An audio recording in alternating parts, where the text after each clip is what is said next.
24. Sorry, 1080-24. All right, we're rolling. We're rolling. Ow, that was a big bug. Gee, I wonder if audio is picking up. Yeah, noise is kind of high in here. So hi, it's Andrew again. Hey, it's Josh again. We're still driving to Colorado Springs. Yeah, it's if I do this the way I plan to, it'll be like a week later when this comes out because production schedule.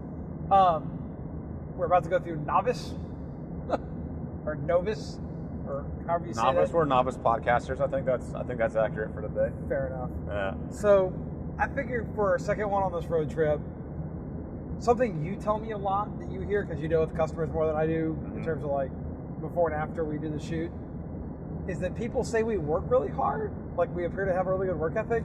And not that I don't think I'm working hard, but it's interesting to me to hear that because I feel like I can't do any less than I'm doing. So it's that situation where I worry that I might be being too lazy by trying to be efficient and trying not to shoot when I shouldn't be and all that. So it's nice to hear that. So anyways, I'm forever worried that a client is going to see me and be like, why aren't you working right now? Why aren't you taking photos? Checking your phone. Yeah, when in reality, maybe I've already taken 100 and I'm waiting for something or I'm waiting for the light or like something's about to happen and I'm waiting. And so anytime that like I'm not actively taking photos, like I know what I need to get. We've literally had that comment before. We've had, not that we very often have people who aren't happy, but we've had people come back and say, well, you didn't do anything. Well, we delivered 100 photos per hour, which is a lot of photos to deliver. Right, yeah, it's like one every 40 seconds, yeah. Yeah, so that paranoia is not unfounded, and I think a lot of people hear that. Yeah, I mean, I do take it as a sense of pride, and it makes me wonder what a lot of other photographers are doing if when they see us, they're like, man, you guys are really working hard. I'm like, well, yeah, I mean, that's the job, like, that's what you're supposed to do. Like, who is not doing this? But so here's the problem, and I'm glad to be clear, people we've had, I shouldn't say people, it's singular. We've had that statement from, we're not our customer. They don't necessarily get what we do. So we hear it a lot from people who hired us because they like what we do, right? Which is, I term it not being lazy, which I guess I shouldn't be surprised I get a comment about working hard. But it's that if I know I can make a better shot by doing something that's slightly harder, I usually do it. So if I can make a good shot kneeling, but it's going to be a better shot if I lay on the ground in the mud, I lay on the ground in the mud. Right. Because otherwise I'm being lazy. I'm just not doing what I should do. Yeah, I'm not fulfilling the vision in my head to the fullest. So the danger though with that, of course, is, and this is where that sort of like, I don't want to ever be perceived as being lazy is a problem because, right, why do we tag shoot? Like, so we tag team shoot around, right? Yeah. Like we both know why we like doing it. It's hard to be creative continually for more than about 5 minutes. Yeah, especially when you're doing something you've done hundreds of times before. So I'm doing an engagement shoot in downtown Austin. The couple may not have ever gotten the photo of them in a certain place in a certain way, but I don't want to take that same photo that I've taken 10 times before again. At least not literally the same photo. Like I don't have, stops where I put my feet in the same spot, put them in the same spot and take a photo. So anyways, during weddings this comes up a lot, right? Because weddings are just run. Yeah, you need to for me, I have to take a breather and like, okay, this is what I've shot, now what do I want to do next? And taking that couple minutes to like, okay, but if I do it like while I'm in a session, like or if people see you doing it, then there's a chance that they only saw you then. Right. So anecdote, no videographer locally who had a wedding guest make a comment that he was being a creeper filming a pretty girl. Well, a minute later, the toast started and she was the one giving the toast. So he was doing exactly his job. Yeah. And I think every business person in the service industry has this problem, which is your clientele doesn't necessarily understand what you're doing. Right. Or why you're doing what you're doing. Well, So standing in the corner and with my eyes closed looks like I'm being lazy. Right. But in reality, I'm planning my next shot. Yeah, I mean, there's the optics of getting the job done, and then there's the optics of the work that gets done and produced later. It's funny we talk about tag team shooting. When I solo shoot, I have to use a lot of tricks to give myself those little breaks on the back of my camera. It can rate photos And so for a lot, I never even thought about that. That's one of the reasons you do that. Like, I don't like showing people my stuff. It looks good on no, camera, that's but I totally don't one of the reasons I do it. So I give them the camera. I'm like, hey guys, here's the last 150 photos we took. Go through and rate a couple, and then I walk away, and I'll come back like 5 minutes later because I was scouting the next photo, or I had to like walk to like look at the light, or I'm looking to find something, and then they come back and they're like, oh, those look great. Great, here's the next spot, and they never realized why I did it, but I did it to walk away from them so I could give myself like a mental break. I just thought you wanted like the ego, like, oh no, not please at all. tell me I'm good at my job. Not at all. Not at all. No, it was just giving me something to do so they're not just standing around. So as much as we're together, I never consider like shoot together. I never considered that. Really? It never occurred to me that that's what you were doing, because you do it so much, even not in that situation. Like when I first, like ever since we first started shooting together, I've seen you show people stuff in the back of the camera, and it's not something I usually do. I do it some, but I want to do it 1 or 2 times a shoot, not every third shot. Not that you do it quite that much, but you do it pretty frequently. Mm-hmm. And so it just never occurred to me that that was a way to use it. So now I wish Nikon had the rate button. Nikon, we need a rate button. The other reason I do that is, and again, this came from a long time ago, but the vision that I have for what the photos are and how we shoot with lights, we can make a scene look very different than what's actually there. And so well, it gets buy-in. You've said that before, right? Part of the reason you do it, and part of the reason I try to show 1 or 2 is it gets them excited. Yep. It sets an expectation. But it also in a shows positive way. Yeah, it shows that we know what the hell we're doing, and it lets me do more than later. Oh, now I understand why you have me standing in front of this trash pile, because I can't see the trash pile, but this building behind me is really cool. Oh, right. And the sky looks really dramatic the way you're shooting it. And so the more buy-in I get, the more adventuresome I can get with them. Yeah, the buy-in's a big thing. But no, really, a lot of the time it's just like, okay, I just shot 50 photos. I'm out of ideas. I need to go figure something else out. Here, y'all entertain yourselves for a second while I go do that. Well, that's my difficulty, is because I feel like one of the reasons I like Unlimited, the way we do, we don't really specify hours on any of our packages.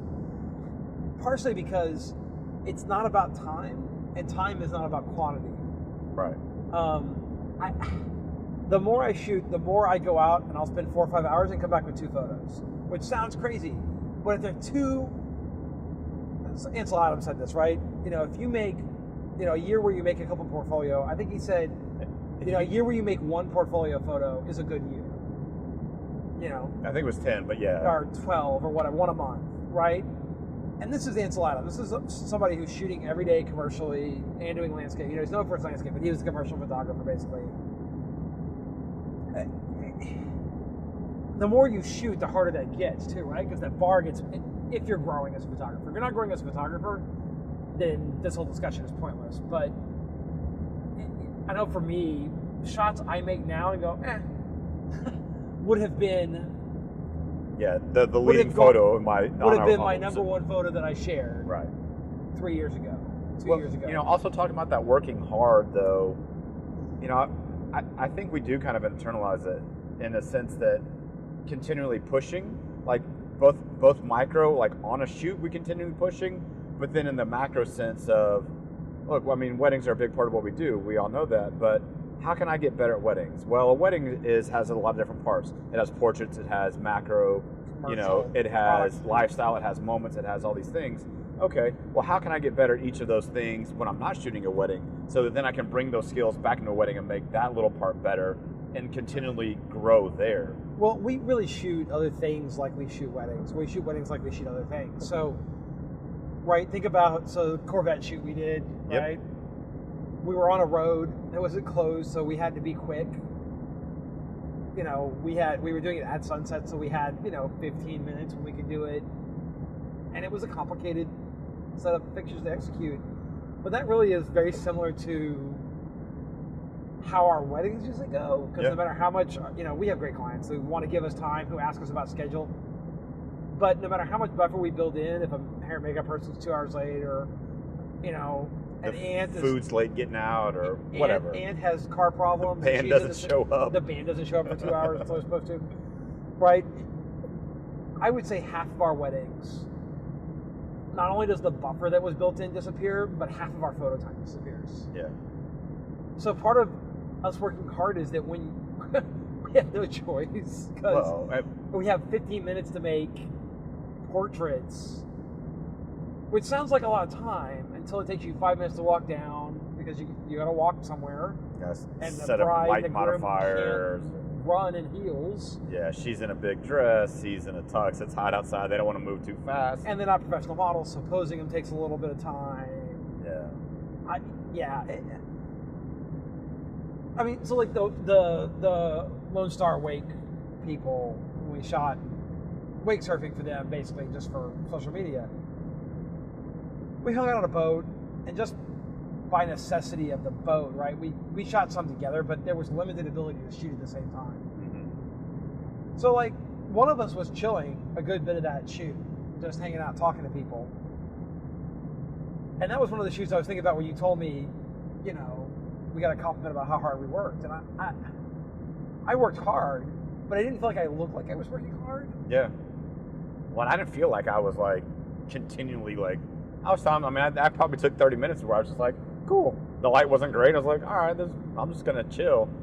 And then when it was there, I was like, bam, bam, bam, bam, bam, bam, bam, because it was good. I was like, okay, well, that was pretty normal. And for us, that was normal, but I guess not. I mean, I guess other people just don't do that. Or they don't know what to expect because they've never hired. Yeah. They've had people who want to come take some photos for fun, which is a very different thing, whether it's me or somebody else. I'm not saying other people aren't. Yeah. Like, when I go somewhere and, hey, I just want to take a few photos, and I'm careful to set the right expectation that I'm not Andrew, the professional photographer today. I'm Andrew coming to have fun. Oh, and I might take a few photos. That's very different than, oh, we're coming to shoot for you. Yeah. I think they're working hard, though, on individual shoots. I mean, yeah, I agree. I come from a family, right? They're construction workers my entire life. Your dad's not capable of not working hard? Right, so like I've always... Mine either, I guess. I've always envisioned myself as the lazy one because I went to college. My dad did too, my uncles and cousins did too, but like then I went and had like white collar jobs. I worked in an office. Yeah, I had an office job and stuff like that. Not running a bulldozer. Right. You know, my dad's 68 and he's still running, you know, that excavator. That comes back to a perception though of what constitutes hard work, right? Well, I'm not digging a hole, so it's not hard work. But it's sitting in an air conditioned bulldozer cab doing, I mean, it's hard.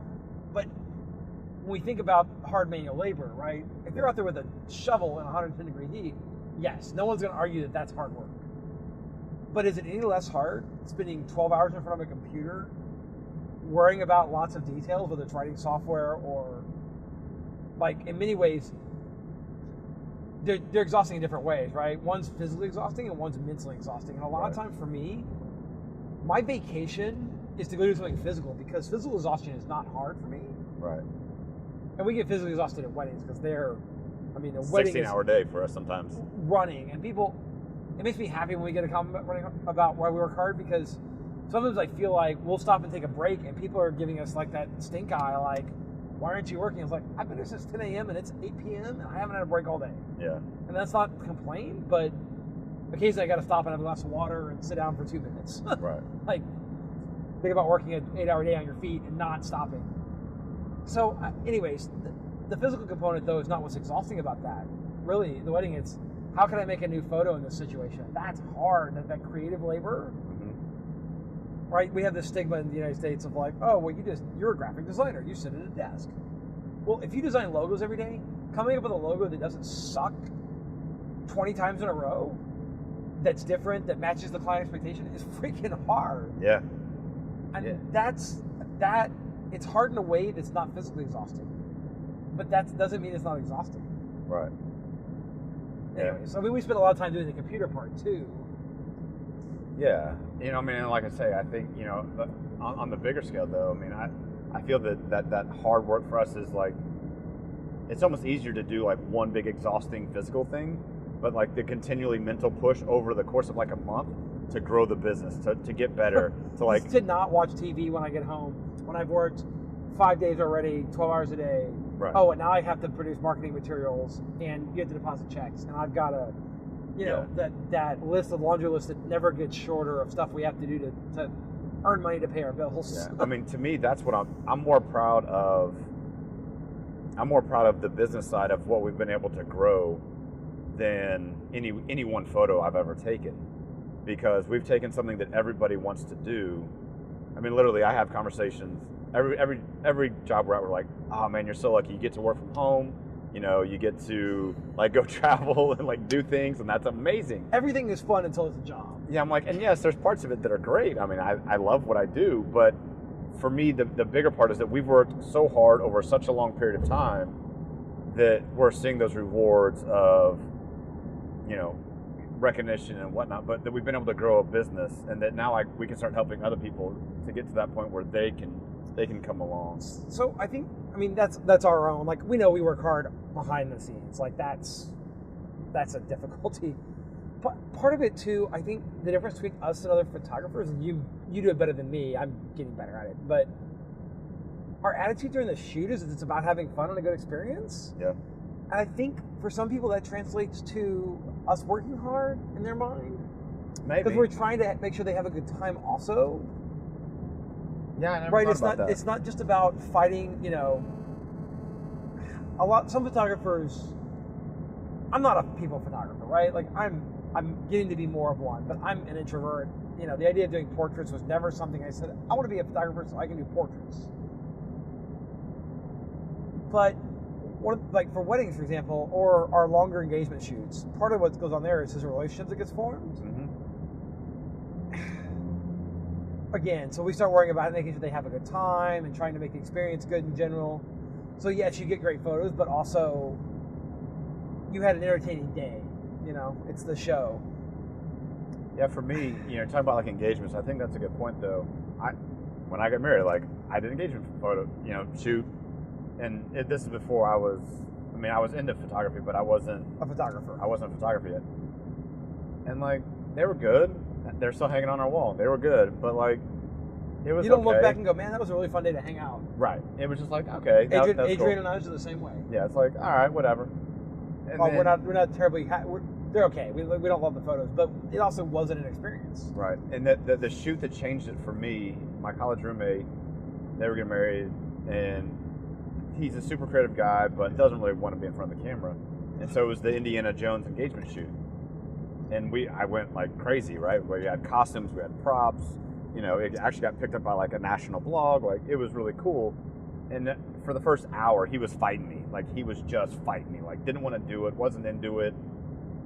And then I showed him a couple photos, and he's like, "Oh man, that's kind of cool." And by the end, like he didn't want to stop. Well, he was able to get into the part there. Yeah. And I think we did that a lot with engagement and seniors.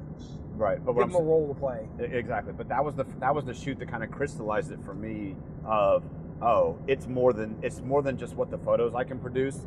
It's the experience that somebody can have while doing it, and that they can have fun and they can show off, that they can be a goofball, and the photos are going to come out looking even better because of that. And so that to me was really the shoot that crystallized, like transforming somebody's expectations, and somebody who knew me very well. I mean, we knew each other very well, and I didn't know why he was fighting me, because I thought that he knew that of course it would be fun, but he was really fighting me for the first hour, and then after he got into it, it was like, okay, this is great. And then from then on, I knew, okay, that's what I had to do. I had to, because guys are the ones. You gotta get buy-in. I had to get buy-in from the guys. The girls. Usually guys are the worst. Not always, but usually. Usually the guys are the hard one, and that really kind of changed how I approached a lot of our sessions. Sorry, we're driving and I'm playing Drive by Braille if we want to run the corner. Sorry. Yeah. So for y'all out there listening, you know, I mean, if you can make it about more than just the photos, I think you're going to be on a better path. So you figured that out, you kind of have one shoot where you look back at. I don't necessarily have that one shoot, but I've always, just my personality, I always want to make sure everybody else around me is having a good time. Yeah. If I know them, you know. So I sort of naturally do that. Uh-huh. But yeah, I don't know. I mean, clearly. I mean, so like pro tip, right? If you have someone who doesn't like being in front of the camera, don't make them stand and smile at the camera. That's the big thing I've learned. Yeah. You give them something to do. Here's a hammer, hit the nail. You know, let's go work on your car, and we'll do portraits there. And then by the end of that, they're relaxed enough to just sit. No matter how much you tell somebody, I don't want you to sit and smile at me. That's not the kind of photos we're doing. They have been brainwashed by their parents to sit and do this. Yeah, and they hate that, and we hate that. Yeah, it's inauthentic. Nobody likes that today. There was a reason for that when we were shooting film, because every single exposure costs you enough money to where you want to be very controlled. So most people shot in a very methodical, repetitive, controlled way. That's not it anymore. I can take 100 pictures to get the moment I want. So what I want is you just to relax and have fun. Yeah. And so we really try to do something for our engagements that is that. It's something you have fun at, which is why we ask people so frequently, you know, like, how did y'all meet? What do you like doing? Oh, you're movie people. Oh, you're camping people. Oh, you like kayaking. Let's go kayaking. Because then it's not, oh God, we have to stand in front of yet another pretty background and smile. Right. Which is what so many engagement photos are. Yeah, no, exactly. And we take those photos too, also, usually. But it's in the context of, we're going camping. Right. I think John Keeley, I think, had a great phrase for that, which he was always looking for the unmoment. And I always thought that was an interesting way to describe it. That moment in between where you're kind of off by yourself, like mentally. I don't know, there's something about that. Some of my favorite photos are outtakes. They're not necessarily, I don't think they're necessarily the subject's favorite, but it's that, hey, I'm testing lights, you can just do whatever. And they're in their own headspace because they're getting ready to perform. Right. So, whether it's a fitness shoot, they're getting ready to lift weights, or they're a dancer, they're a performer. These are more commercial / trade for photo fun shoots. And those kind of shoots, they're on as much creatively as we are, right? Because, if you're the model, a lot of times when we do those type of shoots with a model, I have a concept, but I don't tell them what to do because that's their job. They're models. That's what they're good at. And it would be insulting to me to say, well, put your hand exactly here and do that. Like, I'm not good at that. That's what they're experts at. Yeah. I'm good at it, but I'm not an expert. But so them in their own headspace, like some of my favorite shots are those outtakes. When I see them doing something and I'll take a photo or I'll tell them I'm going to test and then I just let them do their own thing. And I do that to some degree with engagements, right? Like the trick I use is, I'm having a problem with my equipment. Y'all just hang out while I work it out. We should maybe be telling everybody that one. I mean, whatever. I mean, it's, 7200. I'm 10 yards away. Hey, I got to work on something here for a second. Y'all just take a breather. I'm letting my mate chill. But what I'm really doing is waiting for a moment between them because when you leave two people who like each other together, they usually do something cute. Right. If you're engaged, they're already in a romantic mindset. So how did we get here from working hard? Yeah, I don't know. I was just going to think. But we're talking about all the things we do while we're working hard, I guess. Yeah. I'm still kind of going back over that unmoment, right? It's that moment where, they're not performing and their authentic selves come out. I think the other reason we get perceived as working hard is because I'm terrified I'm going to miss a moment like that. Oh, God. Yes, absolutely. And, one of the facts of a wedding is no matter how many photographers we bring, we're going to miss stuff. Not because of any flaw on our part, just because at any moment there might be 30 things that could be photographed that are all worthy of being photographed potentially. But literally, if you tried to photograph every one of those, none of them would happen because you would have only photographers at your wedding. Right. And then you would get 10,000 photos. And then you get the observer effect. If there was that many cameras, nobody would relax. Which is another problem. That's everybody's been brainwashed to sit and smile when you point a camera at them. Right. Or not smile. I did church directory photos on Sunday, and they were laughing. We'd have a good time, and I pulled up the camera, and everybody would go from laughing and having a naturally good time to stone face. Were they all military? So I didn't think my dad could smile forever as a kid because military photos, they're supposed to be straight faced and like their ID photos and stuff. And so he was completely trained just to be completely neutral in photos. Yeah. Well, no, it was people going from their natural authentic selves to putting on that mask of whatever they thought needed to be in front of the camera. So it would be a bad smile. Convincing people that, no, I really mean, don't think about me taking a photo, just do what you're doing. Exactly. Don't think about what you're doing, just, yeah. So then I'd be a smartass with them and be like, no, you don't have to smile at all. With people that weren't smiling, they're like, what? Well, I'm like, no, I'm just kidding. And then we'll laugh, and then that's when I take the photo. Things we can do, right. So my classic, I'm going to count to 3. 1, 5, 7, 2. I can't count, sorry. Yeah. And they start laughing, and that's when I take the photo. Right. Right. The reason we perform antics is because then you get an authentic smile / an authentic laugh. So. Yeah. So hard work. Work hard. Yeah. So there was one other thing I wanted to. I kind of touched on it, kind of as a closing thought, I guess. Okay. So, right, we talk about wanting people to have a good experience, like at wedding days or engagements. Like, we're trying to facilitate a good experience because that makes better photos for us. Mm-hmm. The happier you are, the better we are. But also, we want to be there, and that's very clear. And so when we hire people who work for us, like the ones we hire again are the ones who are having fun. Like, we're working our butt off, but I'm still having fun, right? And yes, everybody has the shoot where you end up being a slog because things don't go right and people are missing and equipment breaks down and it rains and everybody's got a bad day at work. That happens for everybody. Sure. But most of our shoots, and even the rainy one, like even those bad ones, we usually find a way to make fun. Yeah. I shouldn't say rainy because I like the rainy ones, but you know what I mean. I know what you mean. The bad day ones. Like, well, occasionally we'll get somebody who comes to work with us and they clearly don't want to be there. Yeah. And no matter how hard they actually work, it looks like they're not working hard. Because they resent everything they're doing. Yeah. And we don't look like we're resenting it, things we do. I think that's part of where it comes from, is that we clearly want to be doing it. Yeah, I mean, yeah, definitely. I mean, I think we're definitely like engaged with, I think we're both engaged in both. We look engaged too. Yeah, both in the act of photography and in facilitating, you know, we're basically a photo shoot party host. Which is very contrary to a lot of what I was told when I first started shooting weddings, 5 years ago, 6 years ago. The wedding photographer was not supposed to be part of the event. You weren't supposed to be seen. You weren't. And there's certainly a market for that, and there's certainly clients who want that. And I'm not the photographer for you, right? Because if grandma wants to swing dance and nobody knows how to swing dance, I will get out there and do the Lindy with her. Yep. I've done that at a wedding before. I have too.